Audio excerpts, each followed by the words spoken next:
Break के बाद आप सबका डिस्कवरी ऑफ स्पिरिचुअल इंडिया के कार्यक्रम में स्वागत है। महाराज जी, हमारी चर्चा चल रही थी परमात्मा के बारे में, गुरु के बारे में। तो महाराज जी, आपने कहा कि 5 बड़ी सीढ़ियां हैं जिससे हमें परमात्मा की प्राप्ति हो सकती है, और उनमें से सबसे जो उत्तम है वो है परमात्मा की कृपा। तो महाराज जी, जो परमात्मा की कृपा है, ये क्या हमारे पूर्ण जन्म का ही होता है कृपा, की इस जन्म की भी कृपा हो सकती है परमात्मा की? ईश्वर की कृपा पूर्व जन्म के कर्म के अनुसार हम पर ईश्वर कृपा करता है, अथवा इस जन्म में प्रयत्न करने से ईश्वर के कृपा के पात्र हम बनते हैं, ये प्रश्न है ना? जी महाराज जी। अच्छा, इसमें शास्त्र सिद्धांत तो दूसरा है। शास्त्र ये कहता है कि ईश्वर की कृपा निरंतर बनी हुई है, हमेशा के लिए, और ईश्वर की से विमुख होकर के हम उस कृपा के भागी नहीं बन पाते। जैसे बाहर बारिश हो रही है, जी महाराज जी, मिट्टी का घड़ा है, उल्टा करके हमने ज़मीन में रख दिया, तो 24 घंटे क्या 48 घंटे बारिश होने पर भी उस घड़े के अंदर पानी नहीं जाएगा। और वही घड़ा यदि सीधा हो गया तो उसके अंदर थोड़ा भी बारिश हो तो भी अंदर पानी जाता है। तो ईश्वर की कृपा तो हमारे पीछे से निरंतर हमारे ऊपर है, लेकिन उसके कृपा का उपयोग हम विषयों को जानने में, विषयों को भोगने में और विषयों को संग्रह करने में, मन की दुर्वासनाओं को बढ़ाने में ईश्वर की कृपा का दुरुपयोग कर रहे हैं, जिसके चलते कृपा होते हुए भी ईश्वर की कृपा है, उसकी अनुभूति हमको नहीं। ईश्वर की कृपा हम नकारते हैं। हाँ, हम नकारते हैं। हमारी दृष्टि बाहर से पलट करके हृदयस्थ परमात्मा में यदि जाए तो ईश्वर की कृपा निरंतर हो रही है, ऐसा आपको तत्काल अनुभव होगा। ईश्वर की कृपा ही है जो योगियों को बाहर से इंद्रियों को संयमित करके हृदय में सीमित करते तो अंत में समाधि का लाभ होता। समाधि कोई स्थिति मात्र नहीं है, समाधि माने ईश्वर के कृपा के अपरोक्ष अनुभूति का नाम ही समाधि है। तो वो तो निरंतर है, हम उसकी ओर अभिमुख नहीं हो रहे हैं, इसीलिए उसकी कृपा नहीं हो रही। जिस दिन हम विषयों को छोड़ करके परमेश्वर की ओर अभिमुख होने लग जाएंगे, ईश्वर की कृपा पहले से थी, उसकी अनुभूति हमको होने लगेगी। महर्षि, बहुत ही सुंदर आपने यहाँ कहा।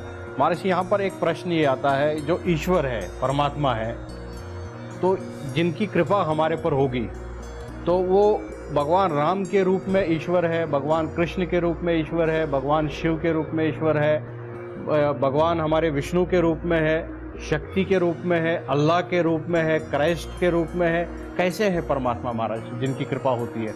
और अलग अलग धर्म है महाराज जी पूरे संसार में, हिंदू है, मुसलमान है, सिख है, ईसाई है, तो सबकी अलग अलग कृपा करते हैं क्या? वो धर्म के हिसाब से कृपा करते हैं कि कैसा, क्या शास्त्र क्या कहते हैं महाराज जी?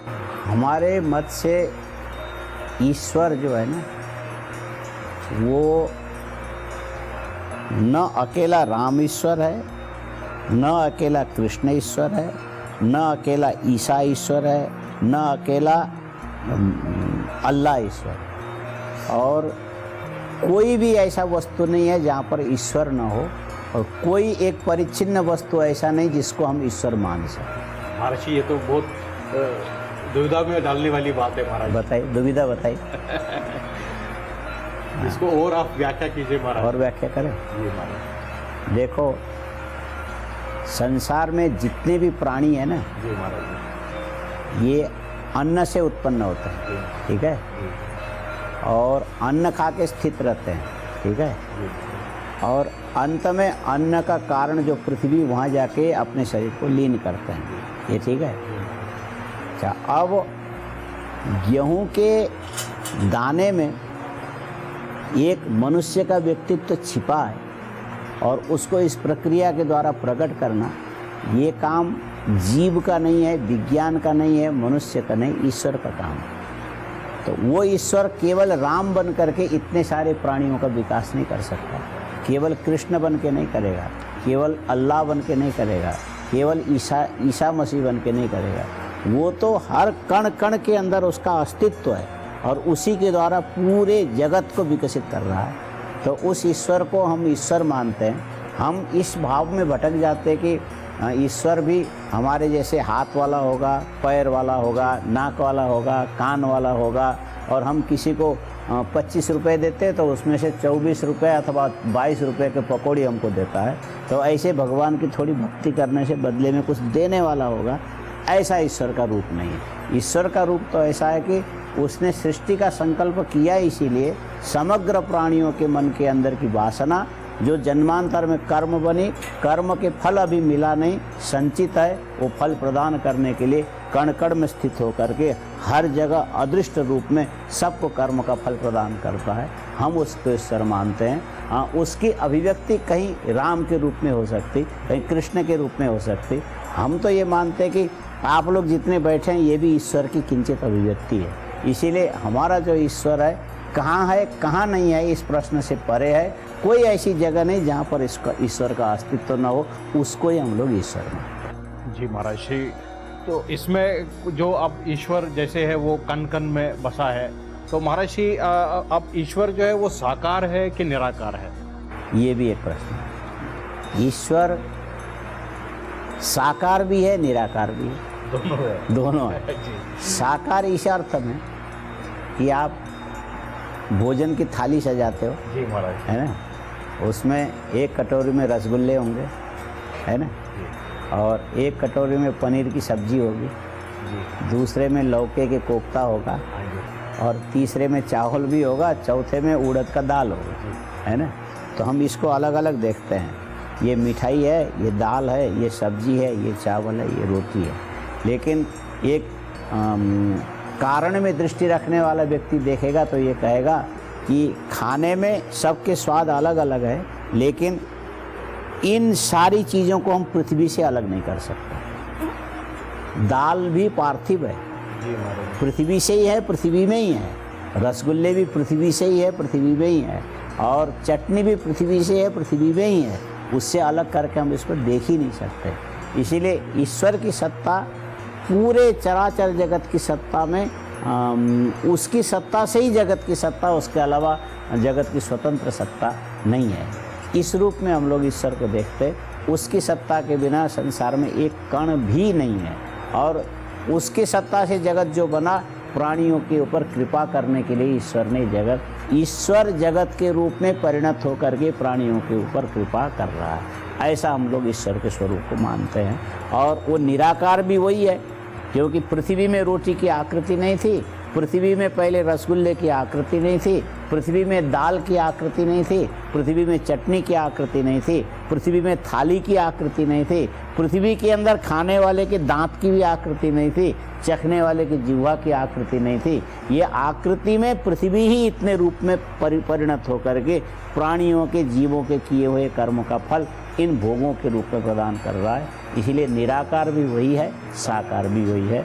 निराकार साकार में ईश्वर की सत्ता के अतिरिक्त और कोई चीज़ नहीं है। जी महाराज जी, जो गृहस्थी है, हाँ। सन्यासियों की तो मैं बात नहीं करता हूँ। सन्यासी तो खुद ही इतने ज्ञानवान, और जब उन्होंने एक बार त्याग दिया, सब कुछ तो त्याग दिया। गृहस्थ जीवन जो है, गृहस्थ जीवन में 700 करोड़ लोग रह रहे हैं महाराज जी पूरे विश्व में। तो गृहस्थ जीवन में एक मनुष्य प्राणी है, उनको निराकार रूप से परमात्मा की आराधना शुरू करनी चाहिए कि साकार रूप में परमात्मा की आराधना करनी चाहिए? गति कैसे मिलेगी उनको? अब ये देखिए, ठीक है, हमने संसार को छोड़ा, ऐसे आपकी मान्यता है, जी महाराज, है ना, और हम तो नहीं मान रहे, क्योंकि संसार के में ये है, ये तखत है, हम बैठे हैं, कपड़ा पहने हैं, और जितना आप खाते उससे थोड़ा ज़्यादा हम खाते हैं। हम संसार से अलग नहीं हैं, और हम कहीं आकाश से कोई ज्योति पुंज निकल के सीधे पैदा होके आए, ऐसा भी नहीं। गृहस्थ के घर से गृहस्थों ने उत्पन्न किया, वहीं से हम आए। इसीलिए कल्याण का जो अधिकारी सन्यासी होगा कि गृहस्थ होगा, ये विभाजन शायद हमको जचेगा नहीं, जी महाराज, है ना। इसलिए दोनों ही ईश्वर के सृष्टि में सभी कल्याण के अधिकारी हैं, और कौन किस रास्ते से जा रहा है ये उसकी रुचि का विषय है। कोई त्याग के रास्ते से जाता है, कोई अध्ययन के रास्ते से जाता है, कोई योग के रास्ते से जाता है, कोई कर्म के रास्ते से जाता है, कोई निष्काम कर्म के रास्ते से जाता है। रास्ते अलग होने मात्र से ईश्वर की कृपा और परमात्मा की प्राप्ति में फल में अंतर नहीं है। आप जो साधना घर में बैठ करके करेंगे और वही ऋषि मुनि जंगल में जाके करेंगे, अंत में फल तो मोक्ष दोनों को एक ही जैसा मिलना, उसमें कोई पक्षपात नहीं है। साधना के तरीके में अंतर आ सकता है, फल प्राप्ति में कोई अंतर नहीं। तो साकार रूप से उनको आराधना करनी चाहिए कि निराकार रूप में? हाँ, अब ये चीज़ परमात्मा है, ये जो साकार और निराकार, निराकार जो है ना थोड़ा समझने में सबके लिए कठिनाई भरा होता है जी। और साकार तत्काल समझ में आ जाता है। सच्चाई तो ये है कि हम इस समय निराकार आत्मा के द्वारा साकार प्रपंच को देख रहे हैं, ठीक है ना। निराकार आत्मा की शक्ति से साकार प्रपंच को देख रहे हैं, लेकिन ये जो साकार प्रपंच दो प्रकार का है, एक मंगलमय एक अमंगलमय है ना। तो अमंगलमय तो ये हमारे संबंध में जो मनुष्य है, सगे हैं, संबंधी हम, ये मंगलमय नहीं, अमंगलमय है। उसका कारण क्या है? हाँ, लगता तो ये है कि ये मेरी पत्नी है, ये मेरा बेटा है, ये मेरे बेटे का बेटा है, पोता है, ये सब मेरे काम आने वाले, ऐसा संबंध जोड़ करके हम व्यक्ति को जो देखते हैं, ये कितने भी आप कोशिश करोगे एक जगह जा करके आपको रुलाने वाला जरूर होगा, हंसाने वाला भी होगा, रुलाने वाला भी होगा। और संतों को भी साकार की उपासना करते आपने बहुत जगह देखा होगा, करते हैं। वैष्णव भगवान विष्णु की आराधना करते हैं और हम लोग भगवान विष्णु सहित, भगवान शंकर सहित सबकी आराधना हम लोग करते हैं। है तो साकार ही सब।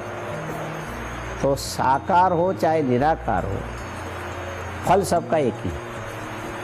साकार में हम इसीलिए जाते हैं कि हमारी इंद्रियां, हमारा मन, हमारी बुद्धि साकार को ग्रहण करने की आदत वाली है, संस्कार वाली है, और उसको धीरे से संसार के आकृति से हटा करके अमंगलमय, दुखदाई, क्लेशप्रद आकृति से हटा करके मंगलमय, सुखदाई आकार में लगाने की जो चेष्टा है वो हमारी सगुण उपासना है, जी महाराज। साकार उपासना है। और इसी उपासना से धीरे धीरे धीरे धीरे आपके उपास्य, उपासना और उपासक, ये तीनों की त्रिपुटी मिलने के बाद जहाँ जाके आपका चित्त समाधान में बैठेगा, वो न चाहते हुए भी निराकार तत्व के साक्षात्कार आप करेंगे। तो साकार के माध्यम से अंत में जा कर के निराकार ब्रह्म में आपकी निष्ठा बने, इसके लिए दोनों साधन हैं। ये भी परस्पर सापेक्ष साधन है। पहले यहाँ से चलो यहाँ पहुँचोगे, यहाँ से चलो यहाँ पहुँचोगे, अंत में जाके जहाँ पहुँचोगे वो सबके लिए एक ही स्थिति है। तो इस सत्र में महाराज श्री के साथ में हमने चर्चा की, हमने जाना एक गृहस्थ धर्म के लिए साकार रूप में परमात्मा की उपासना करनी चाहिए कि निराकार रूप में परमात्मा की उपासना करनी चाहिए। महाराज श्री ने कहा कि जो साकार रूप है वो सरल रहता है, जल्दी हमारे को समझ आता है, इसलिए साकार रूप से शुरू करके निराकार रूप में खुद ही आ जाता है एक व्यक्ति। अगर वो निराकार रूप से शुरू कर ले तो साकार रूप में जल्दी आ जाता है, तो दोनों एक जैसे ही है। तो महाराज इसमें थोड़ा सुधार। जी महाराज। निराकार की उपासना करके साकार में जाने की जरूरत नहीं है। साकार हमारी प्रारंभिक साधना है। इस साधना की जो अंतिम परिणति है वो निराकार में हमारी स्थिति है। अच्छा, अगर निराकार से शुरू करेंगे तो साकार में जरूरी नहीं? जरूरी नहीं, क्योंकि उसकी आवश्यकता नहीं है। जैसे बीए के बाद फिर पहली कक्षा में दोबारा जाने की ज़रूरत नहीं है, ठीक इसी प्रकार निराकार में पहले से यदि स्थित है उसको दोबारा पलट करके साकार में जाने की आवश्यकता नहीं है। जी, तो ये कार्यक्रम महाराज श्री के साथ में जारी रहेगा। यहाँ पर हमें एक छोटे से ब्रेक के लिए रुक रहे हैं। ब्रेक के बाद में महाराज श्री के साथ में ये चर्चा जारी रखेंगे हम।